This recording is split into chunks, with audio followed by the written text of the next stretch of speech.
Buen día, jóvenes estudiantes del quinto año de secundaria. Les habla el profesor Juan Carlos Cantoral Vilches. En esta oportunidad, después de ya haber tenido clases en el curso de aritmética, en el curso de álgebra, en el curso de razonamiento matemático, nos toca en este momento trabajar el curso de física. Y vamos a trabajar un tema muy importante en la física que va a describir el movimiento de los cuerpos, se va a encargar de estudiar el movimiento de los cuerpos. Y este tema es el tema de cinemática. Así que sin más preámbulos vamos a iniciar con nuestra clase.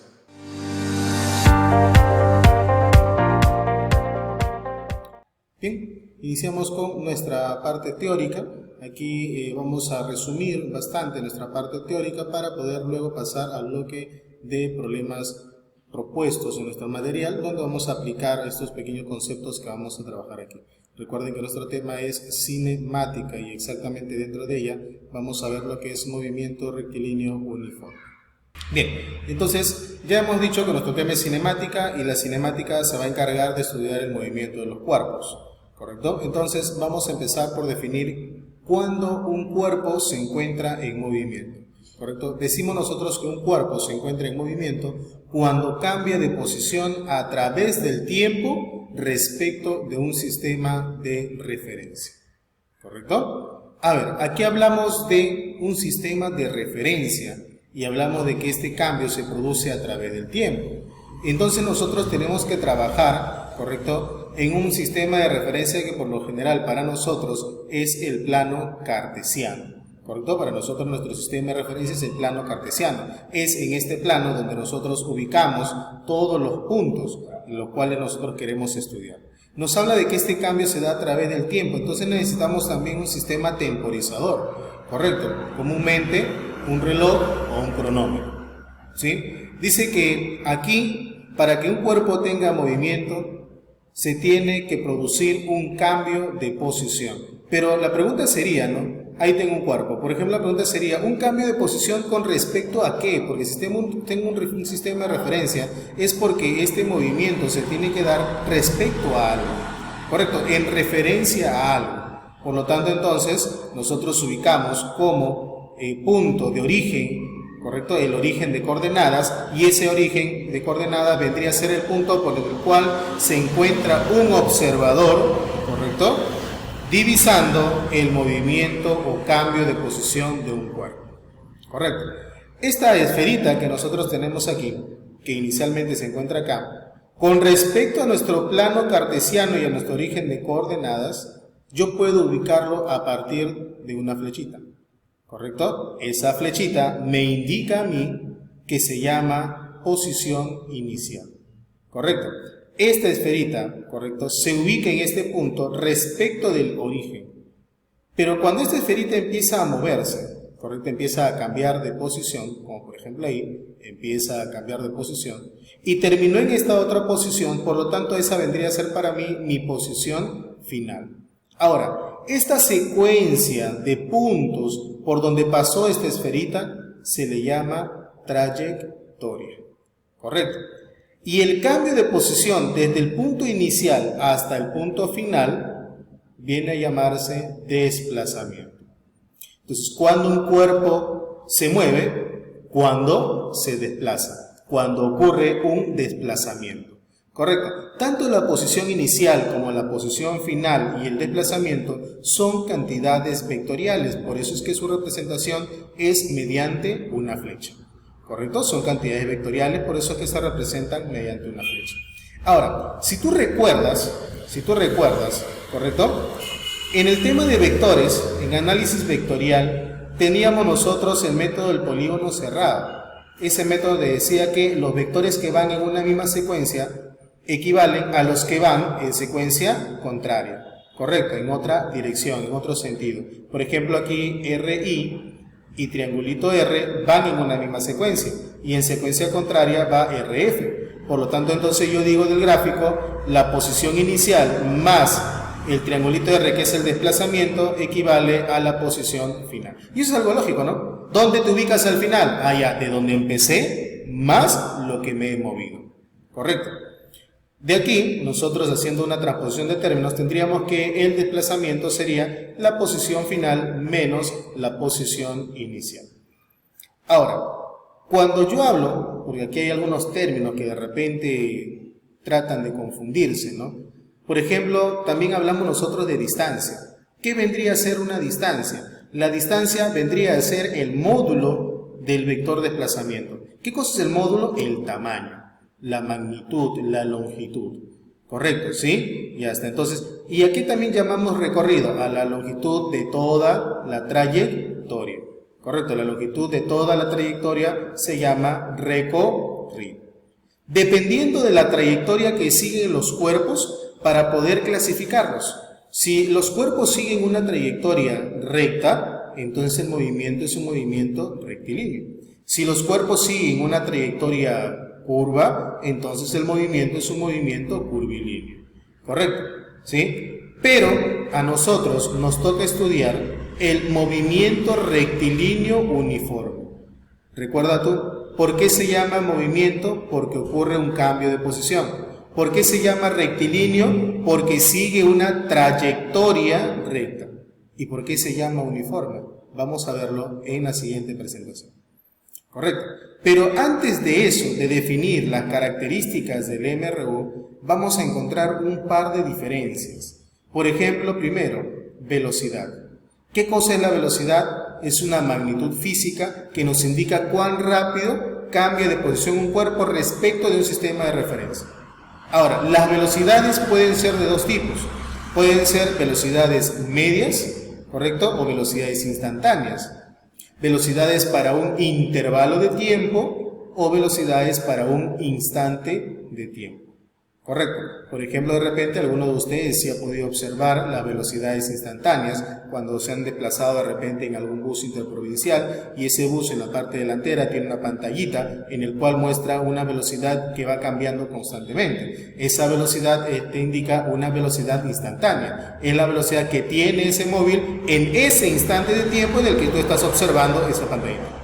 ¿Correcto? En cambio, la velocidad media, ya que ocurre en un intervalo de tiempo, es muy distinto. ¿Ya? No es en un instante de tiempo, es en un intervalo de tiempo, de repente en 10 segundos, en 1 hora, en 2 horas o durante todo el viaje. ¿Correcto? Una velocidad promedio de viaje. En cambio, la rapidez, ¿qué cosa es la rapidez? La rapidez es el módulo de ese vector velocidad. ¿Correcto? La rapidez es una cantidad física escalar que nos expresa el vector velocidad. ¿Ya? Que nos expresa el módulo. Ahora, aquí hablamos de magnitud física vectorial, vector. En la presentación anterior, o la diapositiva anterior, vimos también lo que era posición inicial, final y desplazamiento a manera de vectores. ¿Y recuerdas tú qué cosa era un vector? Un vector te indicaba algo más que un escalar. Correcto, se diferenciaban en eso. El vector te daba una información más. El escalar solamente te da un valor, mientras que el vector te indica ese valor hacia dónde se está produciendo. Por ejemplo, tenemos estos dos valores. 2 metros por segundo y más 2 metros por segundo.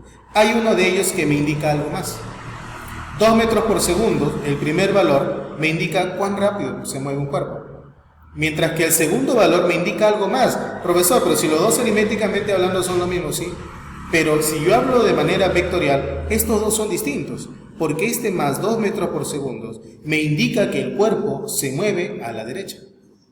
Profesor, ¿cómo es eso que se mueve a la derecha? Sí. Porque al tener signo positivo, correcto, en una recta numérica, en una recta unidimensional, los valores positivos se encuentran a la derecha. Por lo tanto, entonces, el primer valor vendría a ser llamado rapidez y el segundo valor sería llamado velocidad. ¿Por qué? Porque me indica algo más. Me indica esa rapidez hacia dónde va actuando. ¿Correcto? Y ahora sí, después de haber visto la diferencia entre velocidad y rapidez, vamos con el movimiento rectilíneo uniforme. Habíamos dicho que se llama así porque los cuerpos están en cambio de posiciones. Rectilíneo porque su trayectoria es una línea recta y uniforme porque aquí la velocidad es constante. ¿Correcto? El módulo de la velocidad y la dirección de la velocidad siempre va a ser la misma en todo el movimiento de los cuerpos.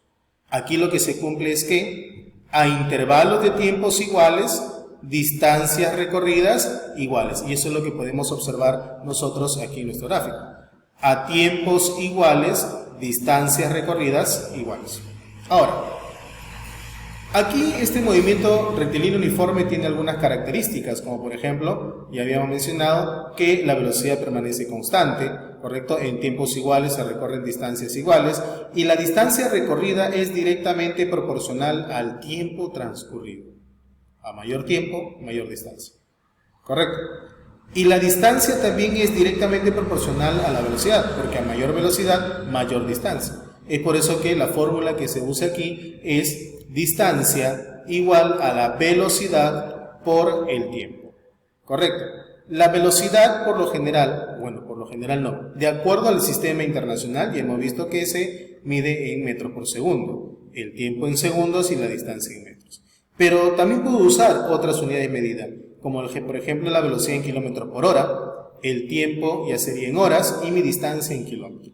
Ahora, debo yo tratar de buscar que exista una homogenización en cuanto a las unidades de medida, ¿correcto? Si yo tengo mi velocidad en metros por segundo, pero mi distancia en kilómetros, tengo que realizar cambios. Y aquí vienen los factores de conversión. La velocidad, para convertirla de kilómetros por hora a metros por segundo, tiene un factor de conversión y ese factor es el 5 sobre 18. Y si quiero hacerlo al revés, pues 18 sobre 5, ¿correcto? Pero aquí hay algunos casos particulares que nos permiten a nosotros obtener dos equivalencias para poder trabajar más fácil los problemas del MRU. A ver, el famoso tiempo de encuentro. Cuando dos cuerpos se encuentran separados cierta distancia d y de pronto van uno al encuentro del otro, ¿correcto? Es decir, el de la izquierda y el de la derecha avanzan hacia el encuentro. ¿Cómo se calcula ese tiempo de encuentro? Simplemente con la distancia que avanzan juntos entre la suma de velocidades. Y también tenemos aquí el llamado tiempo de alcance. Cuando un cuerpo va delante de otro y de pronto el de atrás quiere alcanzarlo al primero, para que se logre ese alcance, se tiene que cumplir que la velocidad del de atrás debe ser mayor que el de la velocidad de delante, porque si no, nunca lo va a alcanzar. ¿Correcto? Entonces, el primero avanza y el segundo también hasta que logren tener el alcance. ¿Correcto?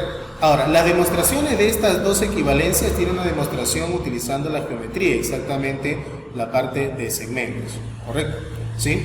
Entonces mi equivalencia para el tiempo de alcance aquí va a ser la distancia recorrida o la distancia de separación que tuvieron al inicio entre la diferencia de velocidades. ¿Correcto? Ahora, les decía que la demostración tiene su base en la geometría. Por ejemplo, aquí, esta distancia tú la puedes calcular, es la velocidad de A por el tiempo. Esta distancia es la velocidad de B por el tiempo. Y la suma de estas dos distancias te da la distancia más grande. Y de manera muy similar aquí, esta distancia de B es la velocidad de B por el tiempo. Esta distancia de A, que es el que más recorre porque es el que va a alcanzar al otro, es la velocidad de A por el tiempo. La suma de estos dos segmentos me da el segmento más grande. Y despejando mis operaciones, pues demuestro el tiempo de alcance. Bueno, esto es en resumen nuestra parte teórica. Dependiendo de los problemas vamos a ir viendo cosas adicionales, como por ejemplo de repente el trabajo con gráficas de movimiento, ¿no? Gráfica posición versus tiempo, o de repente la gráfica velocidad versus tiempo. ¿Correcto? Así que material en mano y vamos a pasar a nuestra parte práctica.